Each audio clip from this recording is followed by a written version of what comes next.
Hello everyone, एक बार फिर स्वागत है आप सभी का अपने यूट्यूब चैनल पर। तो फ्रेंड्स, जैसा कि आप थंबनेल पे देख ही चुके हो, आज की इस वीडियो में आपके लिए एक लास्ट मैसेज लेके आया हूं एचपीयू बीएड एंट्रांस 2024 के एस्पिरेंट्स के लिए।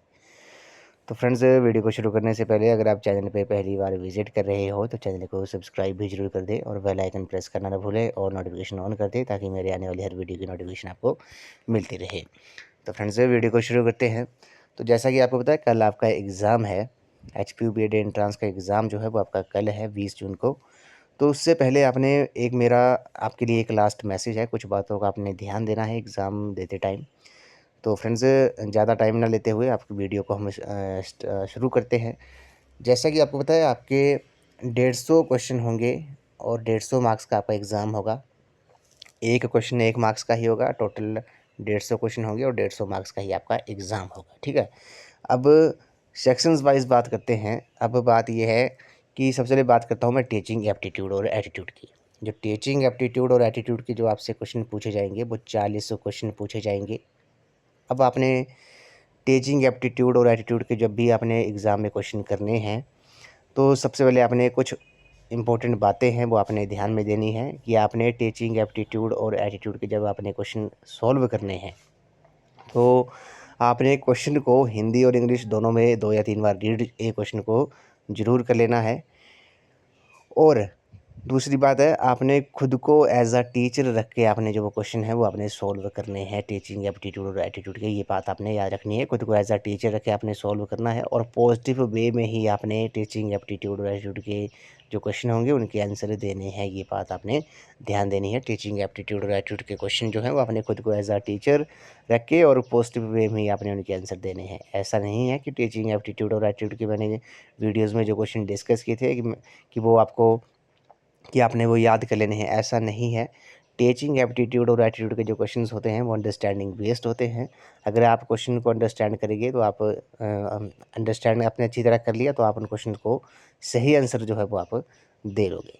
तो बस आपने खुद को as a teacher positive way में ही क्वेश्चन को 2 या 3 बार हिंदी इंग्लिश में दोनों में रीड करना है। कई वर्ड ऐसे होते हैं जो हिंदी में समझ आ जाते हैं लेकिन इंग्लिश में नहीं आते हैं, या फिर इंग्लिश में समझ आ जाते हैं हिंदी में नहीं आते हैं। तो दोनों लैंग्वेज में आपको अपने क्वेश्चन को रीड करना है। अगर आप अंडरस्टैंडिंग आपकी अच्छी होगी तो आप उसमें 40 में से 35 मार्क्स जो है वो आप आराम से ले लोगे।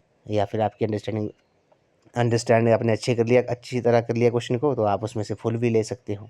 तो उसको आपने उन क्वेश्चंस को ध्यान से पढ़ना है, पॉजिटिव वे में ही आपने उनका आंसर देना है और खुद को एज अ टीचर रख के आपने वो क्वेश्चन जो है वो सॉल्व करने हैं। और कई ऑप्शन आपको ऐसे भी देखने को मिलेंगे कि आप बच्चे को दंडित करोगे, पुनिश करोगे, कक्षा से बाहर कर देंगे। वो ऑप्शन कभी भी उस क्वेश्चन का आंसर नहीं होगा। ये आपने याद रखना है। आपने नहीं करना है ऐसा, एज अ टीचर ऐसा नहीं करना है कि आप बच्चे को मारोगे, पीटोगे, पुनिश करोगे, कक्षा से बाहर निकाल देंगे। वो ऑप्शन तो आपने नेग्लेक्ट ही कर देना है। तो बस आपने टीचिंग एप्टीट्यूड और एटीट्यूड के क्वेश्चन करते समय आपने बस इन बातों का ही ध्यान देना है। बस बिल्कुल आपने आराम से एग्ज़ाम देना है, ज़्यादा आपने टेंशन भी नहीं लेनी है। बस आपने बिल्कुल आराम से आपने एग्ज़ाम करना है और टाइम का भी आपने ध्यान देना है। उसके बाद बात करते हैं हिंदी और इंग्लिश लैंग्वेज के ग्रामर के जो क्वेश्चन आएंगे। तो हिंदी और इंग्लिश लैंग्वेज ग्रामर के जो क्वेश्चन आएंगे वो 20-20 आएंगे, 20 हिंदी के और 20 इंग्लिश के, ठीक है। अब इसमें क्या होगा, 15 क्वेश्चन जो होंगे, जैसे हिंदी की बात कर लेते हैं, 15 टोटल 20 क्वेश्चन आएंगे। 15 क्वेश्चन जो होंगे वो ग्रामर बेस्ड होंगे। 15 क्वेश्चन जो होंगे वो आपके ग्रामर से रिलेटेड होंगे। जैसे समास से पूछ लिया, संधि से पूछ लिया। 15 क्वेश्चन जो होंगे वो व्याकरण से रिलेटेड होंगे। 5 जो क्वेश्चन होंगे, ये बात आपने ध्यान देनी है, जो 5 जो क्वेश्चन होंगे वो पैराग्राफ बेस्ड होंगे। आपको एक पैराग्राफ जो होगा वहाँ पे दिया होगा और नीचे उसके क्वेश्चन दिए होंगे। आपने पैराग्राफ को पढ़ के उन क्वेश्चंस के आंसर देने हैं। तो बस ये जो 5 मार्क्स हैं, ये 5 मार्क्स जो है वो आपके फ्री के मार्क्स हैं। बस आपने पैराग्राफ को 2 या 3 बार बिल्कुल आराम से रीड करना है और उसी पैराग्राफ्स के आधार पर आपसे क्वेश्चन जो है वो पूछे जाएंगे। 5 क्वेश्चन, 4 या 5 क्वेश्चन आपसे पूछे जाएंगे। तो बस आपने उसमें कोई भी गलती नहीं करनी है। उसमें आपने 5 में से 5 मार्क्स आपके बिल्कुल आसानी से आ सकते हैं। बाकी आपके ग्रामर के ऊपर है, जो ग्रामर आपने जितना पढ़ा होगा वो आपको, उससे आपको काफ़ी हेल्प जो है वो आपको एग्ज़ाम में मिलेगी। इंग्लिश में भी सेम ही होगा। 15 क्वेश्चन जो होंगे वो आपके ग्रामर से रिलेटेड होंगे। 5 क्वेश्चन जो होंगे वो आपके पैराग्राफ से रिलेटेड होंगे। पैराग्राफ भी आपने बिल्कुल ध्यान से पढ़ना है। इंग्लिश में कभी क्या होता है हमसे गलतियाँ हो जाती हैं जैसे पैराग्राफ में ही, तो वो उसको आपने 2 या 3 बार रीड ज़रूर कर लेना है। 5 क्वेश्चन होंगे, ज़्यादा ना ज़्यादा 5 नहीं भी होते हैं आपके ठीक, अगर आपके कोई कन्फ्यूज़न होती है तो 3 या 4 तो है वो आपके उस पैराग्राफ में बिल्कुल ठीक होने ही चाहिए, ये बात आपने ध्यान देनी है। तो टीचिंग एप्टीट्यूड और हिंदी इंग्लिश की बात कर ली। उसके बाद बात करते हैं एचपी जीके और इंडियन जीके के बारे में। तो एचपी जीके और इंडियन जीके का जो सिलेबस दिया था एचपीयू वालों ने, वो हमने अकॉर्डिंग टू सिलेबस ही हमने वीडियोस में डिस्कस किया है। अगर आपने वो वीडियोस देखी है या शॉर्ट फॉर्म में नोट्स आपने ज़रूर बना लिए हैं, तो उससे भी आपको एग्ज़ाम में जो है वो काफ़ी हेल्प मिलेगी। बाकी आपने वो आपकी मेहनत पे डिपेंड है कि आपने कितना पढ़ा है। एचपी जीके हो गया, इंडियन जीके हो गया। अब उसमें ऐसा नहीं है कि उसमें आपने कोई मेथड लगाना है, वो आपने जितना पढ़ा होगा वो आपको आपके ऊपर ही डिपेंड है। उसके बाद बात करते हैं हम national commissions and committees of education के बारे में। अब उसमें भी ऐसा नहीं है, उसमें भी आपने जो इतना पढ़ा होगा अब वो आपके ऊपर ही डिपेंड करेगा कि आपने कमीशन और कमेटियाँ जो है वो कितनी पढ़ी हैं। लेकिन आपने जितना भी पढ़ा है शॉर्ट नोट्स जितने भी बनाए हैं वो उनका आपने एक बार रीड ज़रूर कर लेना है आज, और बिल्कुल आराम से, टेंशन नहीं लेनी है कि रात को आप पढ़ते ही रहें। बस आज कल आपका एग्ज़ाम है, आज आपने थोड़ा-सा शाम के टाइम थोड़ा-सा नोट्स जो है वो रिवाइज़ कर लिए, बस उससे हो जाएगा आपका आराम से।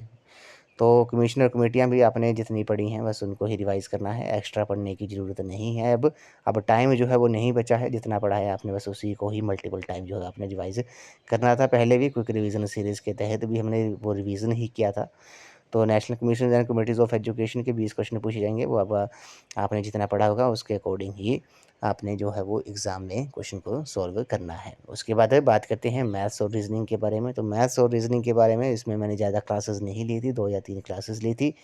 उसमें क्या है आपने बस रीजनिंग का जो क्वेश्चन होंगे वो आपने बिल्कुल ध्यान से करना है, उसमें टाइम ज़्यादा वेस्ट ऐसा नहीं है कि एक क्वेश्चन को आपने 5-7 मिनट लगा दिए।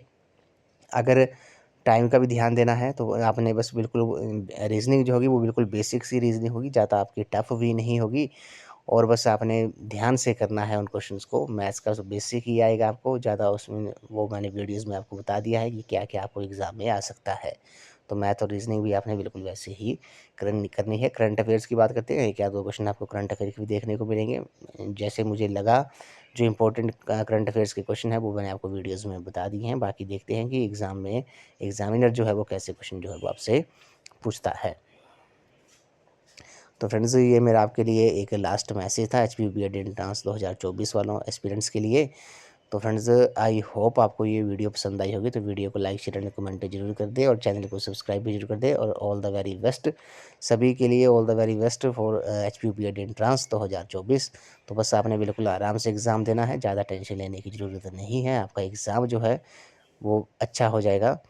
मुझे लगता है कि आपका सभी का जो एग्ज़ाम होगा वो अच्छा कल हो जाएगा। तो बस आई होप आपको ये वीडियो पसंद आई होगी, तो वीडियो को लाइक शेयर एंड कमेंट जरूर कर दे, और चैनल को सब्सक्राइब भी जरूर कर दे। और एक्स्ट्रा पढ़ने की ज़रूरत नहीं है, अब आपने जितना शॉर्ट फॉर्म में नोट्स बनाया है उसको 1 या 2 बार रिवाइज़ कर लो। बाकी आपने एग्ज़ाम में जो है वो बिल्कुल रिलैक्स होकर आपने एग्ज़ाम देना है। तो ये कुछ बातें थी जो कुछ मेरा लास्ट मैसेज था आपके लिए। तो आई होप आपको ये वीडियो जो है वो पसंद आई होगी, तो वीडियो को ज़्यादा से ज़्यादा लाइक शेयर एंड कमेंट जो है वो ज़रूर कर दे। तो थैंक यू फ्रेंड्स।